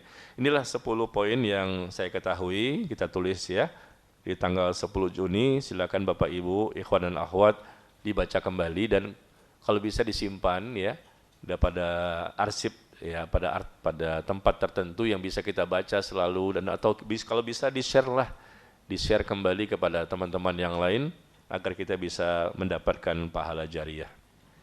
Ya, kira-kira sampai di sini ada pertanyaan? Silakan. Assalamualaikum Ustaz. Waalaikumsalam warahmatullahi. Berkaitan dengan tawasul, kan kita bisa bertawasul dengan amal soleh yang kita lakukan. Iya. Apakah bisa perbuatan buruk orang ke kita, terus kita bersabar, kita jadikan tawasul juga? Assalamualaikum. Assalamualaikum warahmatullahi. Kita bersabar atas keburukan orang lain kepada kita. Itu kan ibadah. Semua aktivitas kita bernilai ibadah. Kalau niatnya karena Allah. Sabarnya kita, ya, dengan adanya berbagai macam ujian dan cobaan. Sabar itu ibadah. Tawakal itu ibadah. Ya, kalau niatnya karena Allah dan memang sesuai dengan syariat. Sabar terbagi 3. Yang pertama, sabar dalam mentaati Allah. Yang kedua, sabar dalam menjauhi perkara-perkara yang diharamkan oleh Allah. Yang ketiga, sabar menghadapi ujian dan cobaan yang pasti ada selama di dunia. 3 bentuk kesabaran ini menjadi modal untuk bisa mendapatkan rahmat Allah nanti dan masuk ke dalam surga. Ya, pertama sekali ulang lagi, sabar yang pertama, sabar dalam ketaatan, taat sama Allah sampai mati. Yang kedua, sabar menghadapi maksudnya menjauhi dosa-dosa yang diharamkan oleh Allah sampai mati. Yang ketiga, sabar menghadapi ujian dan cobaan.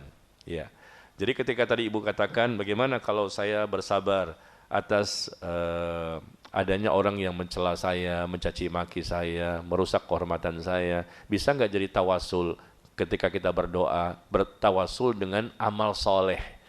Kita ngomong sama Allah, kita berdoa sama Allah, ya. Kita berdoa, lalu kita bertawasul dengan amal soleh kita, di antaranya sabar ketika menghadapi ujian dan cobaan. Maka bisa kita lakukan. Yang penting memang sabarnya itu betul-betul karena Allah, caranya pun benar sesuai syariat. Maka bisa kita jadikan modal untuk bertawasul. Berikutnya, apakah boleh seorang ibu meminjam uang tabungan anak? Bukan untuk gaya hidup ya Ustadz. Ibu meminjam uang tabungan anak, bukan untuk gaya hidup. Berarti buat kebutuhan hidup sehari-hari kan? Bolehkah ibu tuh meminjam? Hah? Seorang ibu meminjam kepada anaknya, meminjam uang tabungan anak. Ya boleh saja. Ibu minjam kepada anak, dan anak tahu diri. Seharusnya bukan dipinjamkan, tapi dikasih.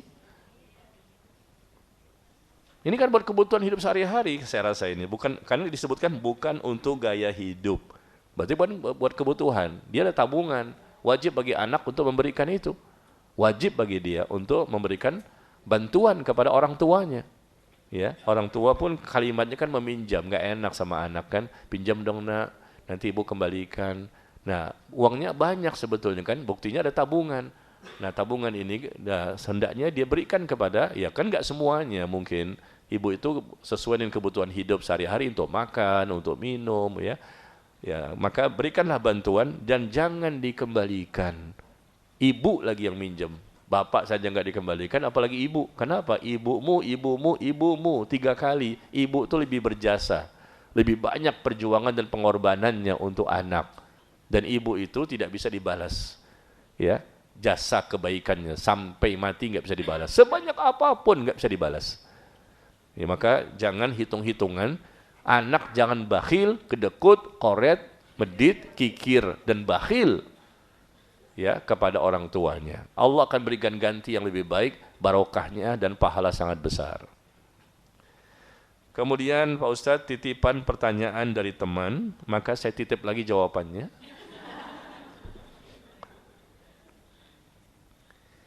Dia memiliki 3 orang anak, 1 laki, 2 perempuan. Yang laki-laki berusia 36 tahun, belum menikah. Karena anak laki-laki ini masih membantu keuangan orang tua. Jadi biaya adik-adik untuk sekolah adalah si kakak laki-laki ini yang memberikan, ya. Apakah sebagai orang tua berdosa membiarkan anak laki-lakinya belum menikah? Karena sebab membantu membiayai adik-adiknya. Jangan begini, kesian 36. Tega banget orang tuanya ini. Itu namanya egois. Ya, zolim sama anaknya. Dia punya 3 orang anak. Yang tanggung jawab kan orang tua yang cari nafkah. Jangan anak dibebankan sampai 36 belum nikah-nikah supaya dia bisa bantu adik. Kesian dia. Waktunya untuk nikah kan. Bayangkan di zaman sekarang apalagi Bapak kan. Kita lihat handphone tiap hari telanjang bulat. Nggak sengaja kebuka Instagram kelihatan telanjang, buka aurat. Di luar-luar juga banyak, ke mall, kemana, ke pasar banyak yang terbuka. Itu kan bisa menimbulkan syahwat. Nggak sengajanya banyak, apalagi sengaja. Kesian nih dia anak, dia manusia kan, dia bukan malaikat. Ya, yang usia 20 tahun saja sudah bingung nih. Saya seperti ayam tidak bisa dipotong. Yang usia 20 tahun. Kenapa? Aduh, gimana? Kelihatan lagi. Wajar dia manusia. Minta segera dinikahi. Ya, yang laki-laki maupun yang perempuan. Apalagi ya dengan usia 36 begini, lama-lama akhirnya nggak mau nikah dia. Hilang nafsunya untuk menikah. Orang tuanya zalim, tidak memikirkan anak yang pertama ini. Nasibnya harus dipikirkan juga. Karena dia laki-laki yang memiliki hawa nafsu, dia punya syahwat dan dia harus menikah. Dia ingin juga merasakan kebahagiaan dan ketenangan batinnya dan terjaga kemaluannya, terjaga hatinya, terjaga pandangannya. Ya, dan ketika anak ini nikah, usianya 36 ya, bukan berarti jatah rezekinya akan berkurang. Justru dengan menikah itu insya Allah akan tambahkan lagi rezeki. Apalah cuma nambah satu piring doang. Kan nambah istri satu nih, umur 36 nih. Alah, adiknya 2 perempuan. Cuma nambah satu lagi satu piring. Masa mengganggu sih? Padahal menambah satu piring, nambah istri, dia menikah dengan satu istri ini, Allah akan berikan lagi rezeki yang lain. Yang semakin diperluas, semakin diperlebar, semakin banyak rezeki. Nikah itu insya Allah bisa memperluas rezeki. Saya sudah membuktikannya. Dan banyak orang yang membuktikannya. Dan Allah yang mengatakannya dalam Al-Quran. Nikahkanlah orang-orang yang sendirian di antara kalian. Kalau mereka miskin, Allah akan cukupkan mereka. Di surah apa? Nikahkan orang-orang yang sendirian. Laki-laki perempuan nikahkan segera. Sudah waktunya, umur sudah masuk. Kalau mereka miskin, Allah akan berikan karunia-Nya. Allah berikan kecukupan kepadanya. Bukan semakin berkurang, semakin banyak Allah berikan rezeki. Selama dia saleh dan saleha, selama dia bertakwa, selama dia ibadah. Di surah An-Nur, ayat ke-32. Ya, di surah An-Nur, ayat ke-32. Ya, ini janji Allah, maka jangan khawatir ya Bapak Ibu yang punya anak. Nanti gimana, ntar gimana? Ya Allah, kesian. Pertama kezoliman, egois memikirkan dirinya sendiri. Seharusnya orang tua juga memikirkan bagaimana mencari nafkah. Ya, mungkin dia sudah pensiun lah. Oke, orang tua sudah pensiun. Tapi kan berusaha lagi. Karena anak masih ada. Sudah pensiun bukan berarti angkat tangan, makan tidur di rumah. Sudah pensiun, kerja lagi. Cari kerja apa kayak misalnya. Kenapa? Tanggungan masih ada. Anak masih ada, kecil-kecil. Masa semua diserahkan kepada anak sampai dia nggak menikah? Kan kesian, musibah itu, dosa besar. Karena dia kesulitan juga pasti menahan syahwatnya di zaman seperti ini. Wah, luar biasa. Kita ngaji seperti ini, tertutup ibu auratnya. Kita nggak lihat kan, tutup pakai hijab juga. Tapi coba di luar sana, begitu banyak kemaksiatan, ya, perzinahan. Di sosial media apalagi, buka Instagram, buka Facebook, buka YouTube, kelihatan semuanya. Ya, karena saya juga suka membuka sosial media, mencari-cari info, mencari ilmu, ya. Tapi kadang-kadang suka begitu kan, nggak dicari pun keluar sendiri. Nah, kita sekali melihat, awalnya mungkin astagfirullah, lama-lama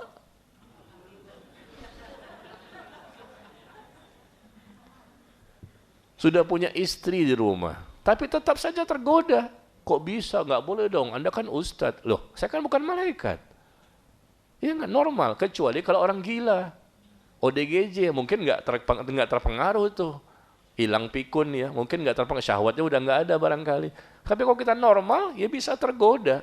Meskipun kita sudah belajar, kita sudah punya rasa takut kepada Allah, ya, sudah punya rumah, di rumah itu ada istri, meskipun stoknya cuma 1. Stok of 6. Cuman 1 atu-atunya. Tapi bisa tergoda. Istrinya 2, bisa tergoda. Istrinya 3, tergoda. Istrinya 4, tetap tergoda. Kenapa? Karena dia normal. Betul nggak, Bu? Masa kalau istrinya udah 4 nih, Bapak-bapak ya, 4 nih, saya udah nggak tergoda lagi. Bohong itu. Anda malaikat, iya, nggak akan tergoda. Tapi selama dia manusia, meskipun istrinya 100 istrinya, tetap tergoda. Ya, apalagi nggak punya istri sama sekali. Gimana caranya dia? Takutnya dia kadang ngikutin orang tua nih, diam-diam dia berzina di luar. Tanpa sepengetahuan orang tua. Dia main deh, ya, nauzubillah. Tiba-tiba nanti kena AIDS. Baik, nauzubillah. Jadi begitu ya. Jangan biarkan anak itu sampai tidak menikah. Karena sudah lama, usianya sudah jauh, sampai 36 ya. Usia 20-an saja sudah harus disegerakan karena kondisi zaman yang begitu besar fitnahnya, terutama ketika sudah ada sosial media. Maka sekarang kita lihat SD saja sudah berzina, SMP banyak di mana-mana sudah hamil, pergaulan bebas, ya, nauzubillah. Kalau dulu kan TV ya, TV itu sangat berpengaruh. Sekarang bukan TV, handphone, masing-masing orang punya handphone. Masuk pesantren pun bisa juga pacaran, ya, pesantren-pesantren yang tidak sunnah. Kemudian Afwan Pak Ustadz, pertanyaan di luar tema. Boleh nggak nih? Di luar tema. Boleh ya, yang penting jangan di luar masjid. Apakah dalam Islam ada aturan harta gonogini? Harta gonogini. Harta gonogini ini maksudnya adalah kalau dia bercerai, maka dibagi, kan begitu. Harta suami ini, harta istri sekian. Kalau memang ini harta bersama, ya dibagi. Memang harta itu memang bukan harta suami semuanya. Di situ ada harta istri juga, ada saham juga, dia mungkin sama-sama berusaha dengan modal, masing-masing punya modal, ya maka dibagi berapa persentasenya. Mungkin dalam suatu usaha PT, CV misalnya ya, ini kan terjadi perceraian. Maka mungkin andai kata suami 50% modalnya, istri 50% modalnya dari harta masing-masing.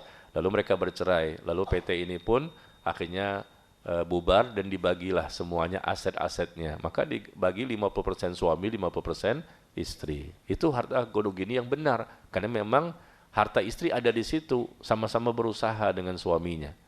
Ya. Tapi kalau memang istri cuma istri rumah tangga, di rumah nggak ngapa-ngapain, ngurusin rumah tangga, anak, semuanya nafkah dari suami. Maka ketika bercerai, tidak ada sebetulnya dalam Islam harta gonogini. Tidak ada kewajiban suami untuk memberikan persentase 20%, 30%, enggak ada. Karena itu semua uang suami.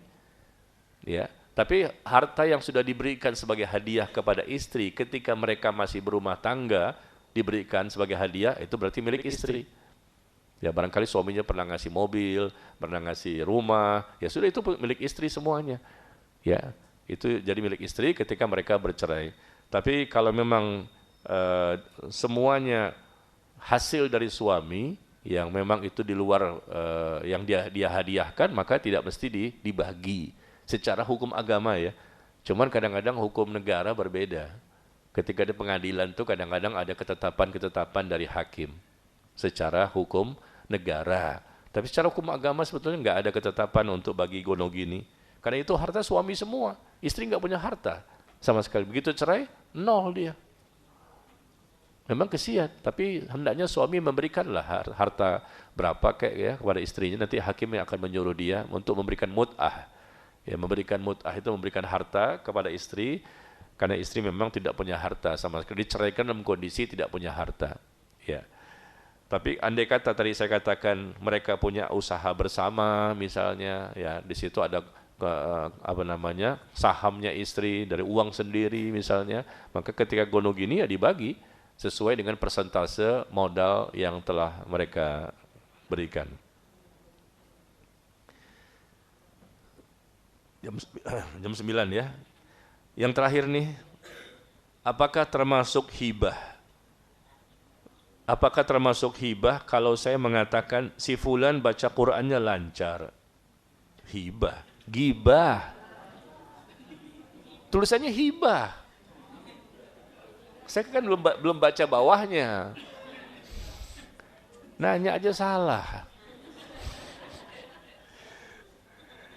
Apakah termasuk hibah? Saya pikir hibah ini kan hadiah.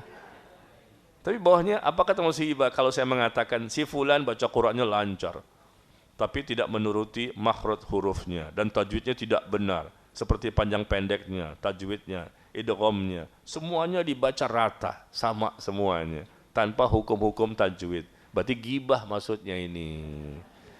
Aduh. Ini siapa yang nanya nih? Ya tinggal capeknya lagi. Makin capek, membuat Ustadz capek ini. Iya, capek mikirin apa maksud pertanyaan. Ya, apakah termasuk ghibah kalau saya mengatakan si fulan bacaan Qur'annya lancar tetapi tidak sesuai dengan makhraj dan tajwid yang benar? Saya miris dengannya Pak Ustadz, tapi saya suruh ikut tahsin nggak mau. Ya. Jadi seolah-olah dia itu sudah benar bacaannya, padahal banyak salahnya. Ya, jadi pertanyaannya apakah termasuk ghibah? Kalau ibu menceritakan si orang tersebut kepada orang lain tentang kekurangan-kekurangannya, di belakang-belakang gitu ngomong tanpa ada orangnya di situ, itu namanya ghibah. Itu dosa besar, diancam dengan siksa kubur. Zalim. ya menceritakan aib orang lain. Namanya manusia mana mungkin nggak punya dosa. Saya pun dosanya banyak. Kalau bapak ibu dikit, beda kita, beda level. Semua orang punya dosa, punya kesalahan. Siapa yang nggak punya dosa? Tapi dengan kita istighfar, kita bertaubat, insya Allah mudah-mudahan diampuni semuanya. Ya. Dan kita nggak boleh membongkar aib. Gibah itu artinya kita menceritakan tentang saudara kita sesuatu yang dia tidak mau untuk disampaikan ke orang lain lagi. Malu dia. Itu gibah. Orang itu nggak tahu kalau kita menceritakan tentang kesalahan-kesalahan dia, kelemahan dia, mungkin dari fisiknya, dia pendek, kulitnya hitam banget, misalnya.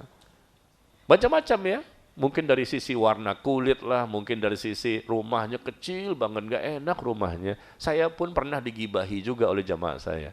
Ketika lebaran ke rumah saya, memberikan komentar di belakang-belakang, sampai ke saya. Ya Allah, mereka lebaran ke rumah saya berikan hidangan segala macam, ibu-ibu, jamaahnya ibu-ibu, sampai bicara sahih ini, hadisnya mutawatir. Hadisnya mutawatir. Makanya Pak Ustadz diomongin, katanya rumah Pak Ustadz kok begitu, nggak ada kursinya. Di ruang tamu saya emang nggak ada kursi, kitab-kitab semuanya. Ruang tamu saya kecil, isinya lemari dengan kitab-kitab.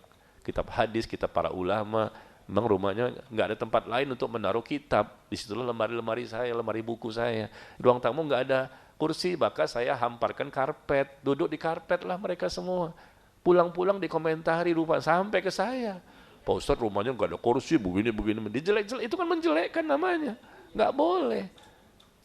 Apa salahnya saya nggak punya kursi? Maksudnya, ya. Tapi diomongin, dan diomongin ini bukan sekedar omong biasa, tapi ada unsur enggak terima mereka. Kok begitu sih rumah kan umumnya ada kursi, ada meja, kan begitu ruang tamu ya. Ya, tapi subhanallah ya, di ruang tamu saya emang kecil. Tapi ruang tengah besar, kamar besar. Sengaja ruang tamunya kecil. Kenapa? Karena emang tamu jarang ke rumah. Ya, jarang ke rumah saya ngapain ya? Dan kita pun tidak mau berlama-lama dengan tamu karena saya udah capek di luar. Pulang ke rumah itu capek, udah tepar, Pak. Tahu tepar? Sampai rumah udah rebahan, capek, istirahat. Dan saya harus mengisi lagi kajian berikutnya di kamar berdua sama istri. Kajian khusus. Itu nggak pakai Quran, nggak pakai ayat tuh, nggak pakai hadis. Itu kajian khusus di kamar itu. Ya, jadi kita udah capek kan seharian ke sana kemari berdakwah. Makanya ruang tamu tuh saya pikir nggak perlu besar-besar lah, karena memang kita jarang menerima tamu. Biasanya datang tuh lebaran, ya jamaah-jamaah untuk datang ke rumah, ya silakan. Itu kan gibah namanya, nggak boleh. Warnanya kok begini, diceritain warna dindingnya. Emang kenapa? Kan maunya saya warnanya begini, kok disesuaikan dengan jamaah sih? Kok rumahnya warnanya begini, warna dindingnya? Kok modelnya begini? Ya Allah, rumah saya bukan sorga, Bu. Iya, Masya Allah. Begitulah kadang-kadang ya di belakang-belakang kita nggak dengar, tapi kadang-kadang sampai itu beritanya, satu orang nyampe, dua orang, dari ibu ini fulana. Ya Allah. Ya, begitulah namanya ujian kan. Berarti harus saya bersabar. Boleh nggak marah?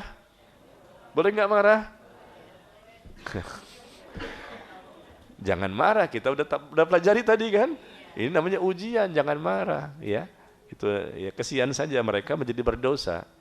Udah ngaji masih berdosa, ustadznya lagi. Nah ini kan menggibah karena ada temennya, nggak bagus tajwidnya, nggak bagus makhrajnya. Ya sampaikan, nasihati. Dia nggak mau belajar tahsin, coba lagi. Masa dakwah ingin langsung diterima? Dakwah itu perlu proses. Kadang-kadang kita penyampaian yang ke-100 kalinya baru diterima. Sabar dalam menyampaikan, jangan marah. Ini kan marah dia nih. Disampaikan, ayo tahsin, nggak mau. Bacanya jelek, ayo tahsin, nggak mau. Akhirnya dia marah. Ya, udah jelek, tapi kok nggak mau belajar. Nah itu namanya kita nggak sabar dalam berdakwah. Kita nggak tahu kapan orang itu berubah kan. Itu namanya ujian. Saya berdakwah di mana-mana, Jakarta, Bogor, Tangerang, Bekasi, Depok, sampai ke Surabaya juga, sampai ke Sumatera juga. Kita berhadapan dengan banyak orang. Kadang-kadang nih ibu-ibu ada yang tutupnya auratnya Masya Allah kayak di sini kan. Tapi kadang-kadang ada juga yang tanpa tertutup aurat, terbuka. Bagaimana? Apa saya nggak mau dakwahin mereka? Kadang pernah saya dakwahi orang kafir juga. Betul-betul kafir. Di komunitas mereka, saya datangi mereka. Kita dakwahkan tentang Bible mereka yang salah. Kita terjadi perdebatan. Kita datangi ya. Ada ibu-ibu yang sudah 65, 70 tahun ketika ngaji sama saya, nggak pakai jilbab, terbuka, putih semua rambutnya. Kalau di sini kan masih hitam semua. Di sini hitam semua. Ya kan? Hitam jilbabnya. Rambutnya saya katakan ya pas dia hadir di situ kan, tugas saya kan untuk menasehati, ya. Jangan tersinggung saya katakan, untuk semuanya nasihat. Udah bau tanah, saya gitu, saya katakan di paling pojok diem aja. Iya, dia yang punya rumah, dia yang punya tempat, tapi saya nasihati semuanya, nggak fokus kepada dia. Tapi dia merasa dirinya sendiri. Kenapa nggak berubah? Jadi kadang-kadang saya diminta di alumni Pak, alumni kampus dulu, ketika kampusnya sama-sama kuliah di kampus ini. Jadi alumni ini ngumpul gitu loh. Mereka alumni yang sudah berumur 65, 70, 71, udah tua-tua mereka. Saya diminta untuk ngaji rutin di rumah itu. Nah alumni ini kan nggak semuanya menjadi baik setelah tuanya. Dulunya mereka sama-sama menjadi mahasiswa dan mahasiswi. Nah ketika tuanya, mereka muslim semua. Ada yang ya berubah pakai jilbab, ada yang ada jambul-jambulnya di depan. Ada pakai kerudung, ustadznya nggak ada, buka lagi kerudungnya. Saya tahu, saya ngelirik tuh, saya lihatin. Oh dia buka kerudungnya. Dia bohong depan saya ya, depan saya pakainya gini. Begitu saya nggak ada, dibuka sama dia. Ya tapi itu proses kan, kita nggak bisa maksa. Tetap saja kita sampaikan, kita bagaimana caranya ya dengan izin Allah supaya mereka dapat hidayah. Kita takut-takuti mereka dengan kematian, dengan siksa kubur. Iya kita takut-takuti, mudah-mudahan mereka takut, tumbuh rasa takut kepada Allah. Akhirnya mereka bisa berubah. Alhamdulillah, ada yang berubah, ada juga yang belum. Maka harus bersabar. Termasuk di sini kan menghadapi bapak dan ibu. Harus bersabar saya ini. Tapi untungnya jamaah di sini sudah soleh dan solehah. Ustadznya belum soleh, tapi jamaah sudah soleh dan solehah. Gimana nih? Musibah kan? Iya, seharusnya kan ustadz yang soleh ya. Tapi alhamdulillah sampai hari ini ustadznya nggak solehah.